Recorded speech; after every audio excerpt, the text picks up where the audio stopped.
Welcome to Hot Springs Village Inside Out, a weekly podcast where Hot Springs Village, Arkansas is the star. Join me, Randy Cantrell, and my co-host Dennis Simpson as we discuss the history, facts, people, places, events, lots more surrounding Hot Springs Village, Arkansas. Visit the website at hotspringsvillageinsideout.com.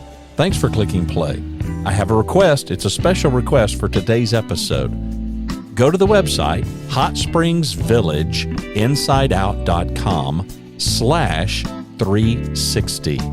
hotspringsvillageinsideout.com/360. The reason this is important is I have a downloadable PDF and I've got all kinds of links, and these are going to be things that are going to be really important for you to have in front of you as you're listening or watching today's episode. I appreciate you listening. We hope you'll subscribe. Tell a friend. And we're back with another episode of Hot Springs Inside Out. That's hsvinsideout.com, where Hot Springs Village is the star of the show. My co-host, Mr. Randy Cantrell, that I'm happy to work with.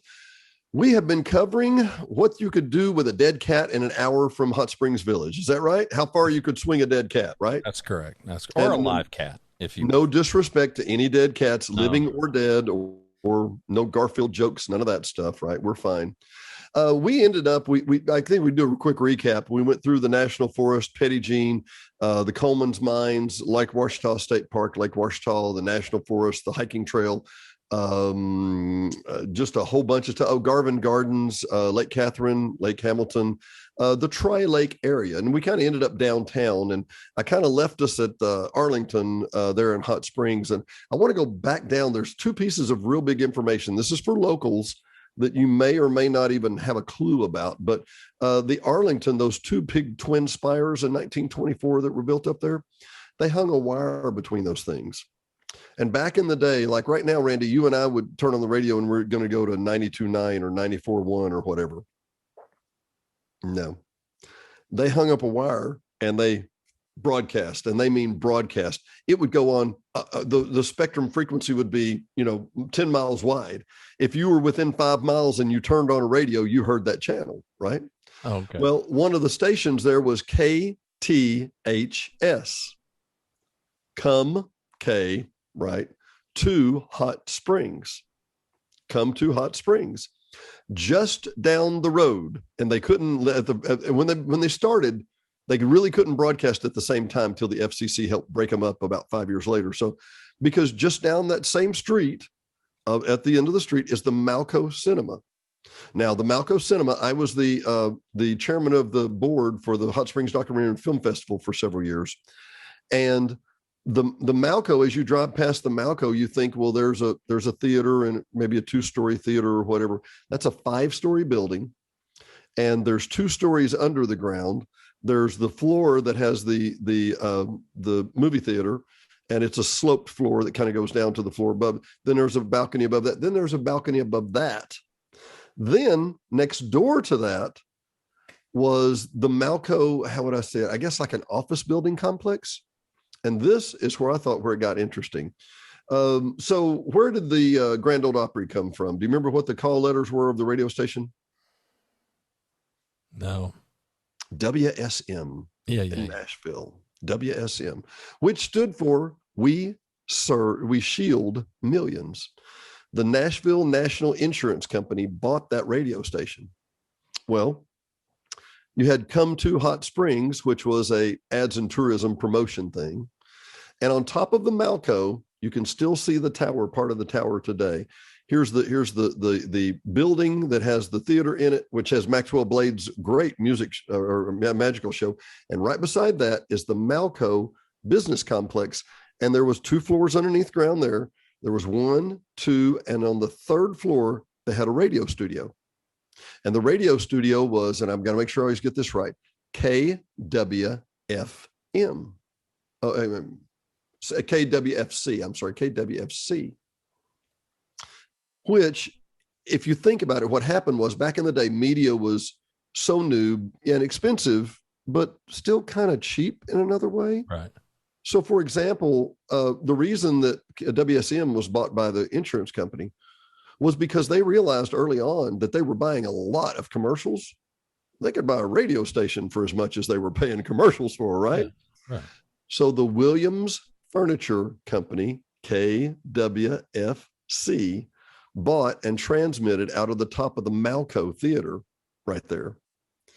And the broadcast booth is still there. We were supposed to do a Village Venues, one of my TV shows. We were supposed to do a TV show with Tom, who works at KVRE, who owns KVRE. And he had Quixie 99 in Glenwood. He moved it here 23 years ago to Hot Springs Village. But we were going to do a tour because he was actually a DJ at KWFC. And they would have to literally look down Bathhouse Row and test to see if the Arlington was transmitting so they could turn theirs on or they could turn theirs off or whatever. KTHS was bought, that license was bought, and it was moved to Little Rock, and it became a TV station. And today, at this very moment, it is KTHV video. Yeah, okay. So it used to be Come to Hot Springs, so it's now, they changed it to S to KTHV for video. Anyway, that's the stories up and down. Oh, there was a part of the last story I did not share that's one of my favorite parts of all. As you're going down Bathhouse Road, we're leaving the Malco and we're driving toward the Arlington, and we're going to turn at the Arlington, or no, we're not going to turn at the Arlington yet. I'll be back to that. We're going to go to Happy Hollow before there. We're going to go down Bathhouse Road. On the right-hand side, there was the Kodak, wasn't the Kodiak, it's the Kodiak Hotel. Had over 800 rooms, was the largest hotel west of the Mississippi for nearly 80 years. But you remember when we talked about making hotels out of wood again? Yes. Another fire. Not a good idea. Not a good idea. This had Russian spires at the top of it. Yeah. An unbelievable place. It's now where the Federal Building is and where the Wheatley Plaza is right now. Across the street from that, there's a lot of what were apothecaries. And so there would be a drugstore. So you would go to the doctor on the right-hand side and get your treatment, and you would get your mercury bath, because you remember how mercury makes all but bad things go away. Mercury restores the humors, I guess, maybe. But they literally had mercury baths. They had sitz baths. I told you earlier in the last episode, I told you that they had a room of torture / medical appliances. Right. They actually, Randy, I'm not making this up. They had a garden hose with a fire hose end on the end of it. And that was your cure for kidney stones, my friend. So stand still. We got to blast your kidney stones, right? And we take for granted how things have changed, right? Yeah, let's hope we don't have kidney stones. Right? Exactly. Well, across the street, there's a bunch of red buildings that are t-shirt shops now.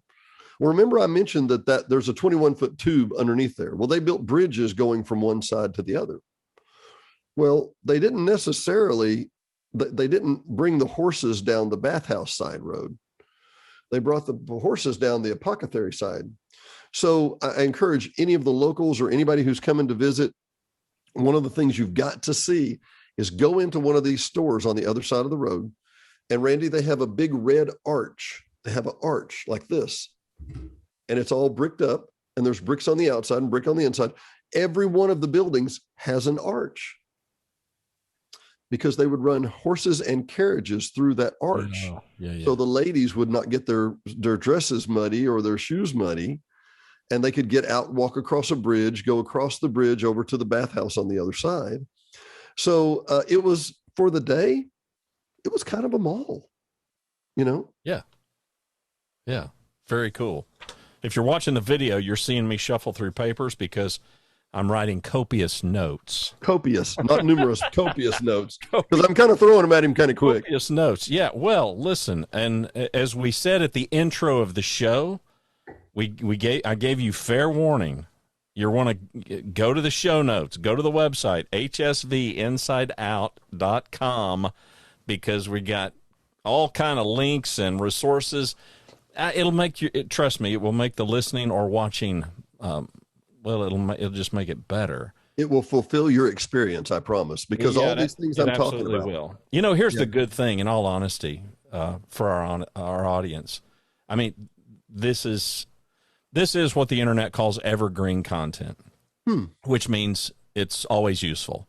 Yeah. It's not time sensitive. Well, you did in the last show. You mentioned if you're going to go see, and apologize. I forgot. The Arlington Hotel. Oh, there you go. Mm-hmm. But if you're going to go see that, make your plans very quickly because there may be some things happening there.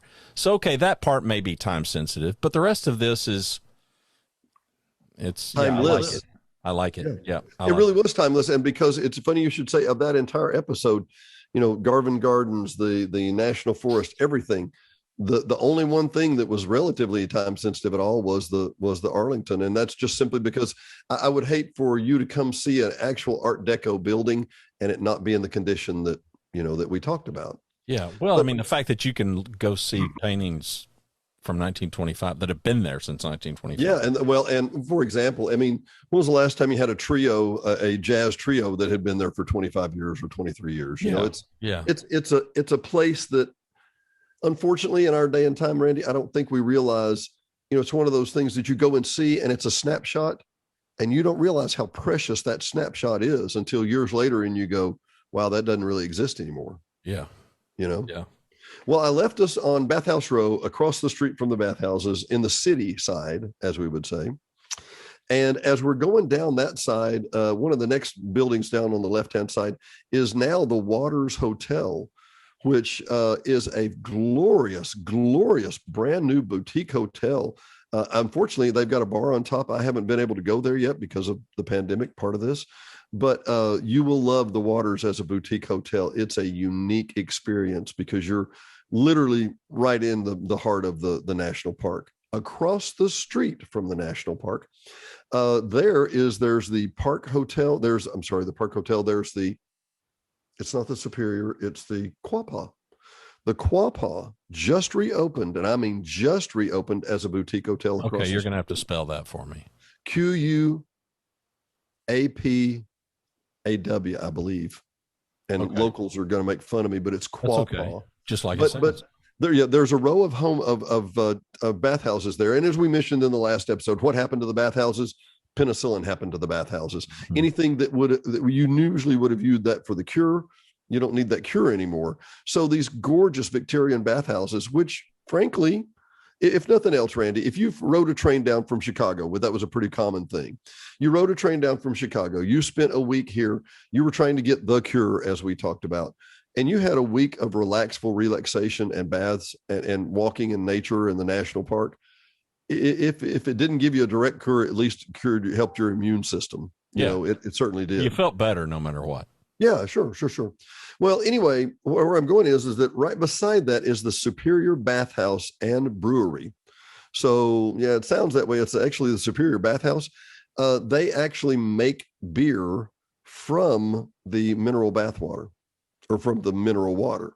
It is the only brewery or even microbrewery in a national park in the world that we know of. They've got great snacks, great food, and it is right beside Arlington Park there where you see the big flat place where we were talking about the Arlington that burned down last time. Mm-hmm. Across the street from that, excuse me, is part of the Gangster Museum and the Wax Museum. Fantastic places to visit. They're incredible. Kids will love it. It's because it's wax, it's always a little dated, but it's kind of a tour down historical memory road. It really is. It's a good idea. Right beside that is the Medical Arts Building. The Medical Arts Building was sold last month for about $1.5 million. And that's a 16-story building. If this building looks familiar to you anyway, it's based on your age, because the old black and white version in the 50s of Superman used the shot of the front of this building for their opening credits every time. Interesting. It's a fascinating place. And it is an old medical arts building. You would have on one side of the street, you had the cure of sorts. And on the other side, you had the doctors and the pharmacies and all that fun stuff. But the medical arts, it is an unbelievable place. Check out some of the videos. I hope we can link to a couple of them. There are guys that are doing those videos of the old abandoned Arkansas. And Abandoned Arkansas has some incredible videos of that building, all 16 floors. And it looks down, you literally look out and down on top of the Arlington Hotel because it's about 4 or 5 stories higher. As you proceed down Bathhouse Road, out of town, past the Arlington, on the right-hand side, you're going to see the that's not a marine, but what's the aquarium. We have a huge aquarium with something like 300 species of fish, all kinds of reptiles, anything you can imagine on the right-hand side of the road. It's kind of in the lower level of the parking deck. Big place, great tour, worth your while. But across the street, my friend, is one of my very favorite spots. It was the Faded Rose back when I started going there 25 years ago. It is now Rolando's. Did y'all get a chance to go to Rolando's? I did not. Rolando's, you know, and this is where I need some input from you on this. So for me, Mexican food is kind of Mexican food.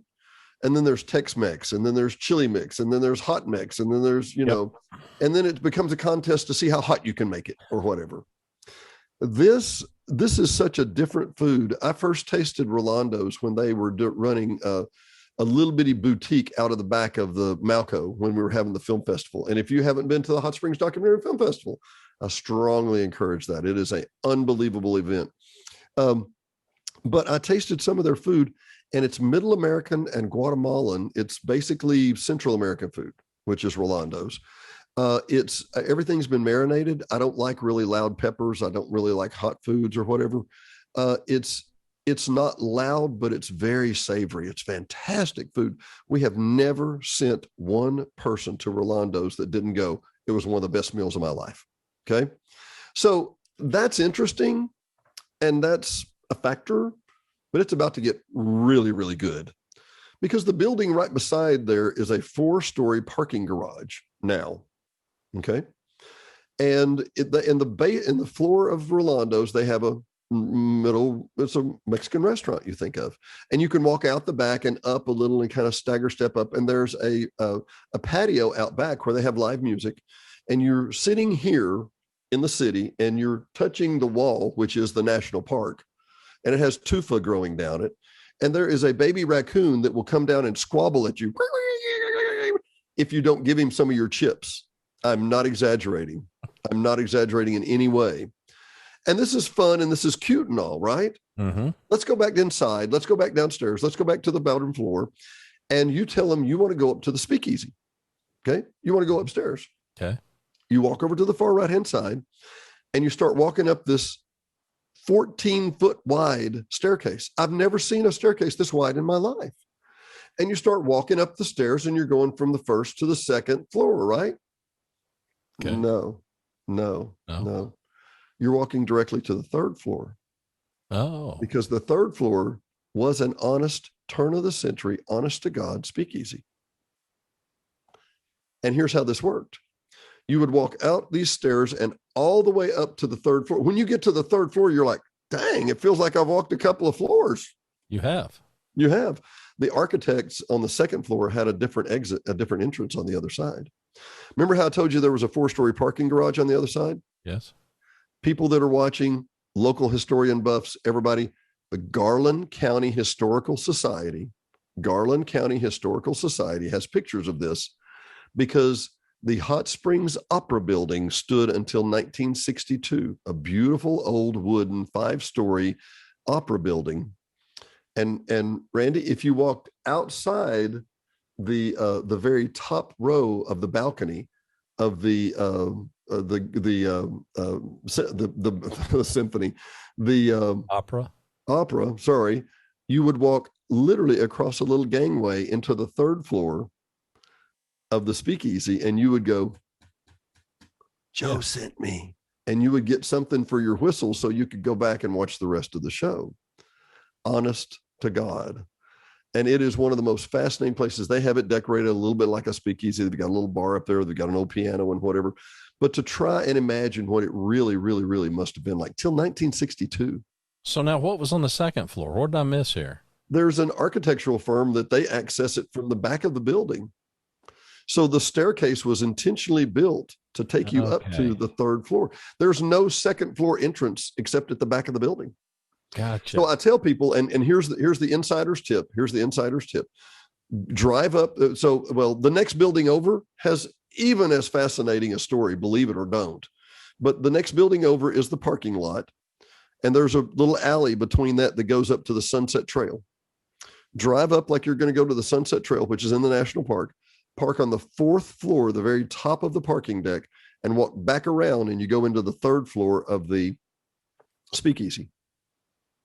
It's an amazing place.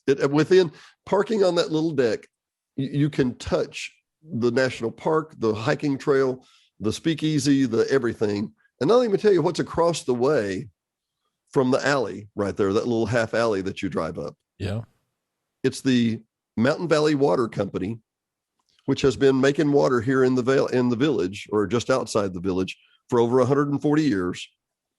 And that building was originally called the Rose Water Building, because inside that building, Randy, there's another fountain that just comes right out of the wall.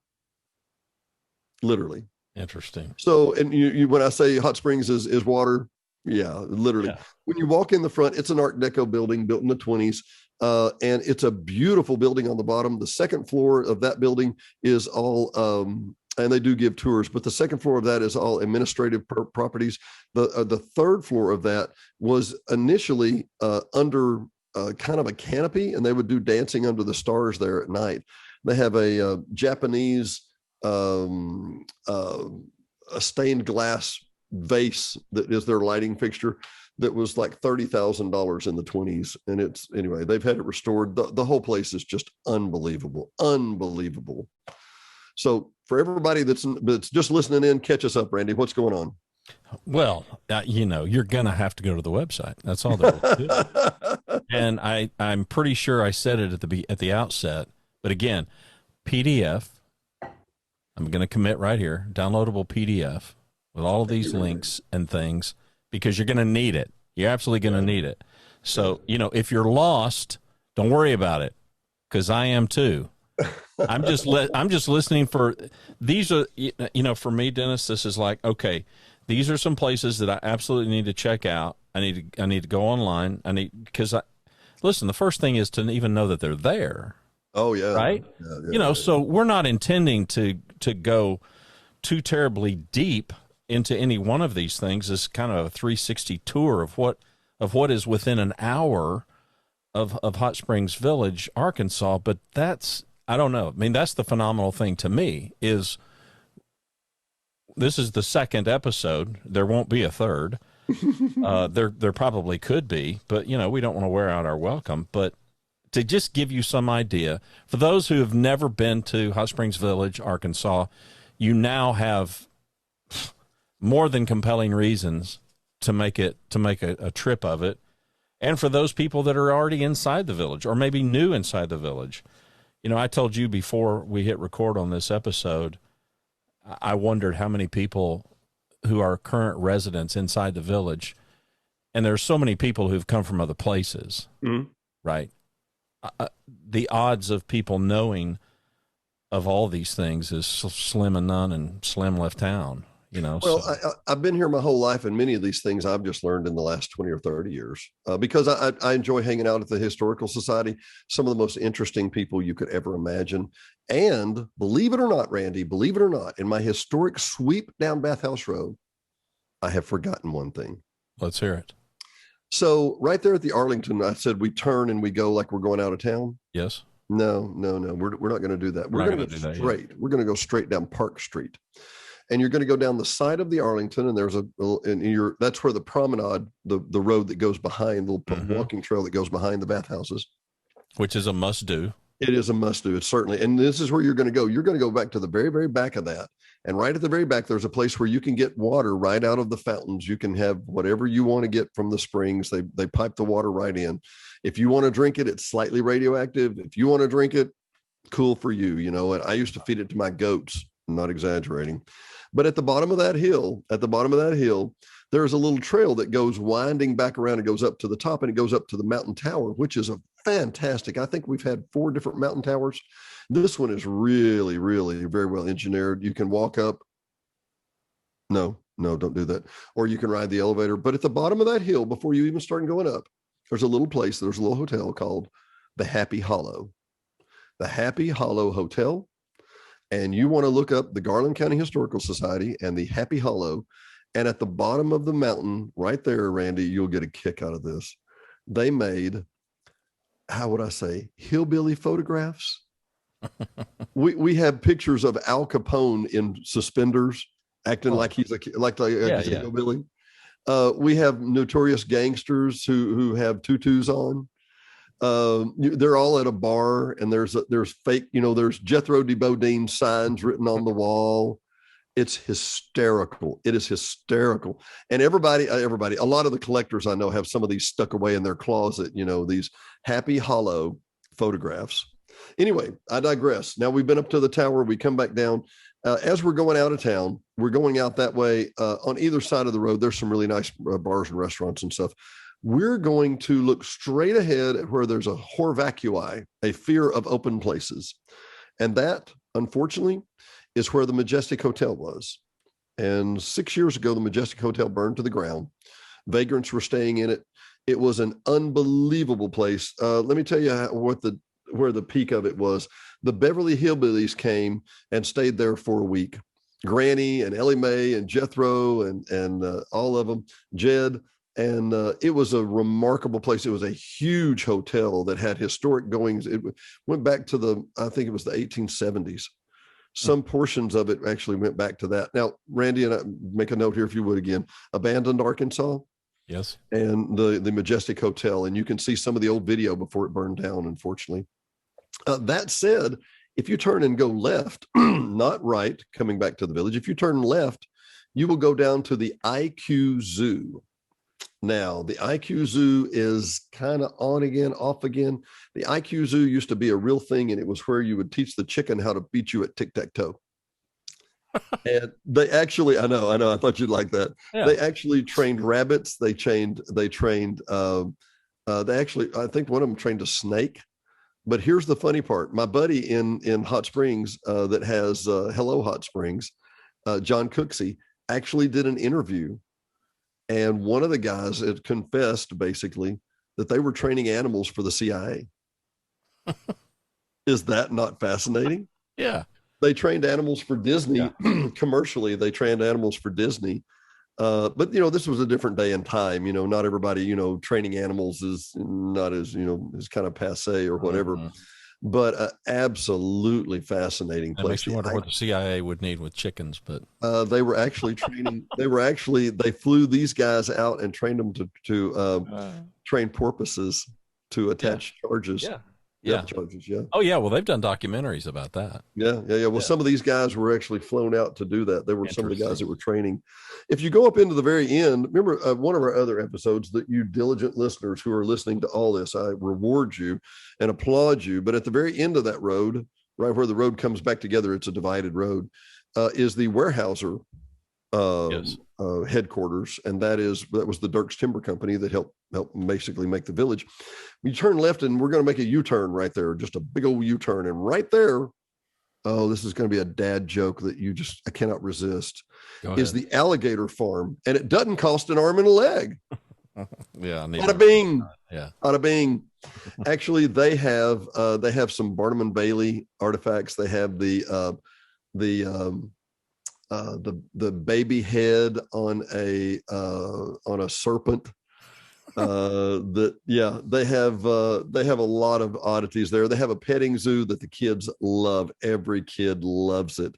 They have a mountain lion. They have bobcats. And then they have the alligator or the gators, and they feed. Okay, and the name of this is again what? The Alligator Farm. Alligator Farm. Alligator Farm and Petting Zoo. Yeah, I was too fixated on the dad joke. I missed. Yeah, no, it really is. It's a mom and pop business. Mom and pop, like a roadside attraction you see on Route 66.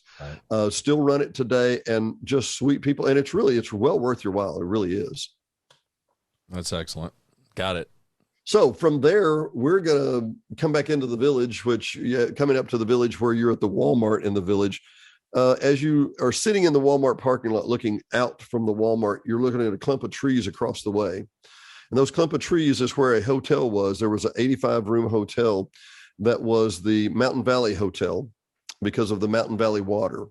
Famous opera singers would stay there. That's still the bottling facility today. And it's a remarkable place. It really is. It's worth just to go and to drive through and see the ruins where they were. And there's still a big bottling plant there now. But now that was destroyed roughly when? I'm wanting to say they had a fire in the 30s or 40s again. Okay. So a long time ago. Yeah, pretty good while back. Yeah. But now we're going to swing back up to Little Rock real quick because we're still inside our trip radius, our dead cat radius. And one of the things you're going to want to see in Little Rock has a lot of cool things. The Clinton Museum is quite interesting. They announced last week they will be reopening. And there's always a revolving display. I think the display is the Beatles right now, actually. Oh, okay. Kind of interesting.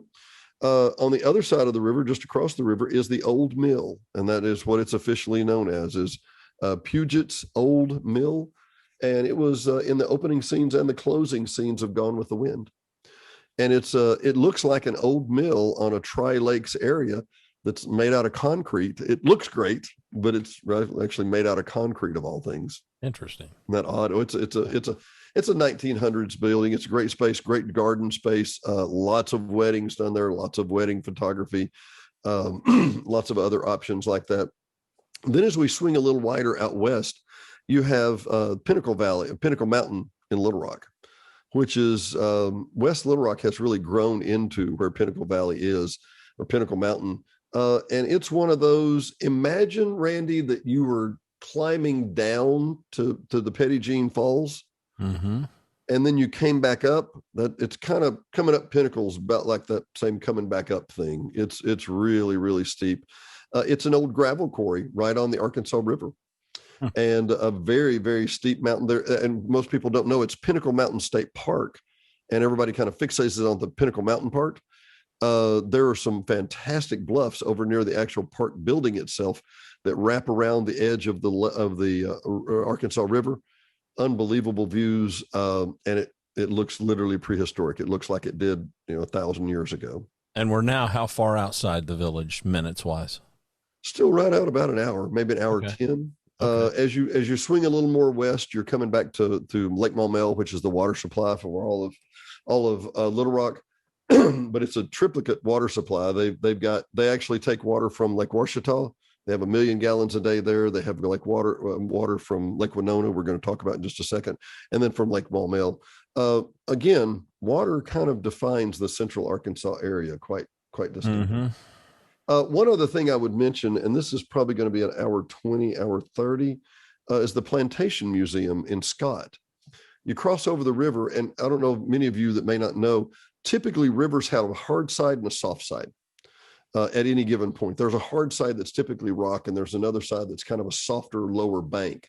Well, the south side of the river, which is the La Petite Roche, the Little Rock, is the rock side, and the north side, for the most part, is kind of a sandy delta. It's kind of where the delta begins and goes all the way to the state line and into Mississippi quite well. And because that was the delta, Arkansas is really divided up into three pieces. There's the Ozarks and the Ouachitas, the Woodlands at the bottom, and then the delta, which basically runs from the bottom of Arkansas to Little Rock and then up a ridge basically toward Memphis, and that's the delta. And there's a plantation museum there that has an actual working cotton gin that is a huge building, probably 10,000 square feet, and they'll turn it on for you if you ask them to. And then they have a lot of old tractors. They showed what the cotton life was like. And it shows what really happened in Little Rock, because Little Rock was a city of commerce, but then they had agri literally across the river. And then they had some other commerce in the North Little Rock area. And a lot of trading because of the river. Very complicated area and very, very redundant business commercially, if that makes any sense. Yep. So let's hop back to Lake Maumelle, beautiful lake, just underneath Y Mountain. Y Mountain, Randy, many of the times I try and describe to people what life is like in the village and around the village. And this is one of the areas that, I talk about it, and I know people just look at me kind of like I'm odd, but I don't lock my doors necessarily. I don't lock my car necessarily. And I'm not naive. I'm a security manager for the state of Arkansas. I'm not naive. I understand what I'm doing, but I also understand what the risks are. And there's a little place called Y Mountain, W-Y-E. And it is a little piece of heaven about 3 miles north of Lake Maumelle. Y Mountain is a little bitty Methodist church, and you want to take a look up on that. Y Mountain is a little stone and I mean genuinely 150-year-old stone church, still an operating Methodist church. And out beside it, they have probably 20 acres of daffodils. Man. And late February, early March every year, they have a daffodil festival. And probably 2 weekends out of the year, 2 weekends of that season, they'll have people there. And the rest of the time, they have a donation box and they have a sign that says, please don't pick the daffodils yet. It's really, and people obey the sign. And people obey the signs. And they put a sign that says no dogs. And I mostly obey the sign, but I mean, because nobody's there. Come on. Right. Yeah. But anyway, the long and the short of it is and you'll seem to see some of the pictures. It's acres and acres and acres and acres and acres and acres and acres. And you say it's a yellow daffodil. And I'm like, well, okay. And then you realize there must be 20 different varieties. No kidding. And this is their one fundraiser a year. That's all they do. Yeah. And there's such a massive amount of them. Oh, it is. But they're probably 20 minutes from downtown Little Rock, maybe 30. Okay. And they'll have 5,000 people out there. There's no place to park. Oh, yeah. And then the rest of the time, it's this little sleepy community on a little bend north of the river, Yeah. It's that kind of suburbia, rural burbia, as we might call it. Yeah. That's awesome. We're going to get on the highway. Highway 7 is what you went up and down to get to Russellville. That's the west side of the village. Yep. The east side of the village is Highway 9. Okay. And we're going to come back down Highway 9. We're going to be right at Lake Maumelle and Highway 9. And we're going to start coming back down that way. And immediately we're back in the National Forest. And you can pick up right about there. Remember I mentioned Pinnacle Mountain just a minute ago? Yes. Pinnacle Mountain is where the Ouachita National Trail begins and goes 65 miles into Oklahoma. So it's not like that trail goes downtown Little Rock, but it picks up at Pinnacle and goes all the way through. And if you'll see all the development, it's amazing that the trail still exists. But it's a beautiful trail that goes right down through the middle of some of the most beautiful woodlands you will ever see. There is a little Lake Sylvia. You want to take a look at that. Lake Sylvia is a little man-made lake that is probably, I'm guessing 100, 120 years old. It's inside the National Forest. And the reason I bring that up is because there was a Girl Scout camp on the north side of that lake. And about 30 years ago, we realized it was sitting on top of an Indian burial ground. And they took the Indian burial ground and closed down the girls' church camp or the Girl Scout camp and left the Indian burial ground. And you can see why it would be an Indian burial ground. It's just a pristinely beautiful place. But now you're really kind of getting into the heart of the National Forest. And as you come south down through there, there's a lot of old trails, but this one is one of my favorite. It's the Lake Winona, which is Lake Winona Wilderness Area, the Lake Winona Wildlife Area, the Lake Winona Trail System. And this is the third auxiliary backup water supply for Little Rock. And Little Rock has a 27-foot tube that goes from there back into Little Rock about 32 miles. And there's a spillway on the back of that, Randy, that when there's a good rain, it's probably an 85 to 100-foot spillway in height. And you can get up at the top of that if you have a good enough set of trousers on or good enough set of shorts, and you can ride down the spillway down to the bottom. Really? Oh, and there's huge rocks at the bottom. It's gorgeous. It's really gorgeous. As if I can't tell you, I love this area and it's beautiful. Yeah. Okay, and so the Lake Winona Trail System, we're now how far outside the village? As the crow flies, you're less than 8 miles. But as we drive it. Oh God, you're going to drive it. You're going to drive it. Yeah. Well, unless we can ride a crow. As they say, there ain't a straight road between here and there. No, there's not. No, actually, remember, Randy, and you and I have talked. I've shown you the middle fork of the Saline River. We go out that way. Yes. If you go out across the Cortez Gate, yes, and through the middle fork of the Saline River, you can hit a road that will transverse that and take you there in less than 11 miles. Oh, okay. So it's a lot closer than it looks. If you look at it on a map, it's right on top. It's just north of the village. To get there, it's a couple of gravel roads, but once again, a fantastic place. There's another little white church there that Diane and I were out there the other day. It's Rye, R-Y-E. I'd never heard it. Once again, I've lived here all my life, been doing this all my life. And once again, Find new things all the time. I find things all the time. That's awesome. All right. So the lake, I put a star by that one because it sounds like one that I definitely need to make on my list. You really do. And once again, these are things that it's best in an SUV. You don't have to have one. Right. But that little road I was telling you about just north of Cortez, where you go a little back east that way. Yep. Last time Diane and I went across there was probably 1.5 feet of water across one of the low water bridges. Yeah. And had I not been in an SUV, I probably wouldn't have done that. Yeah. So something up off the ground a little bit. Yeah. It's not exactly city roads, if you know what I mean. Right. Right. Yeah. Well, I tell you what, I think we've done a 360 now. It's taken 2 shows in an hour and a quarter, probably, but that's okay. That's okay. We've kind of covered it. And to those of you that are listening and patient listeners, thank you so much. But I tell you what, I hope my enthusiasm and my dedication to this shows through, because you would be highly rewarded by this. This was remarkable. It's a geographic area that has so many opportunities. Well, and these are day trips. And while you were going through it and I was taking copious notes, the thing that dawned on me was whatever you're kind of into. Now, the trails and stuff, that gets my attention. The history, of course, is highly interesting, and that seems worthwhile too. But listen, just like this podcast, we realize those of you that are still hanging on here, you're into this. Okay, not everybody is. This is a great thing about podcasts. We have these things called stop and play buttons, and fast forward and rewind and all that stuff. Is that what those are? That's exactly what those are. Very seriously, though, to the audience, thank you for listening. And we both understood when we started today's show, might not be the most compelling audio, but here's what will be compelling. The audio will be compelling with the complimentary information that we're going to provide you. PDF, downloadable, go to the website, all kinds of links. We're going to have these in the show notes as well, so you don't have to download it if you don't want to. But if you do want to download it and plan your trips accordingly, we want to make that available to you as a resource. It will be there'll be hot links in not the kind that you put on a grill, but the kind that you can click on. And I'm a fan of hot links, by the way. So these are not going to be tasty. Is that what I'm hearing? Well, they'll be tasty, but not that kind of tasty. Anyway, you can click on these, and I can tell you, I've got my work cut out for me to just produce that. But we want it to be valuable. No, listen, it's great. These are day trips. And I could tell just by listening to you describe these.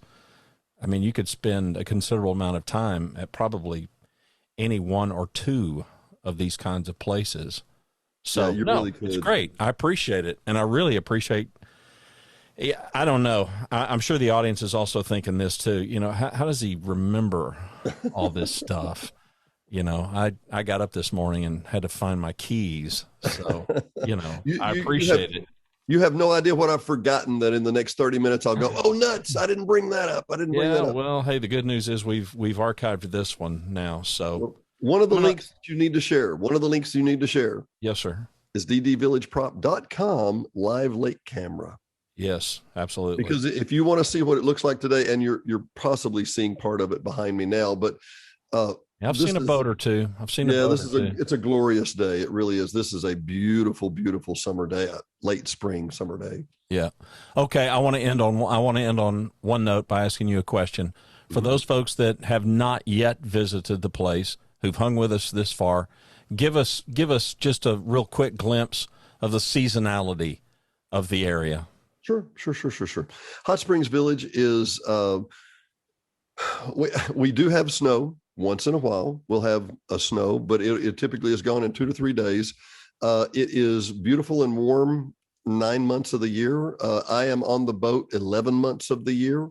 It's not that difficult. It for me, Randy, and we've talked about this, it's my version of paradise. I know it's not everybody's version of paradise. Well, it gets cold and it can be humid and da-da-da-da-da. Well, yeah, it can be that thing. I go to the beach and I realize I'm like, dang, that's sandy everywhere, or that mist is going everywhere. Well, there's downsides. You'll find something wrong with every place. But for us, this is very paradise-like.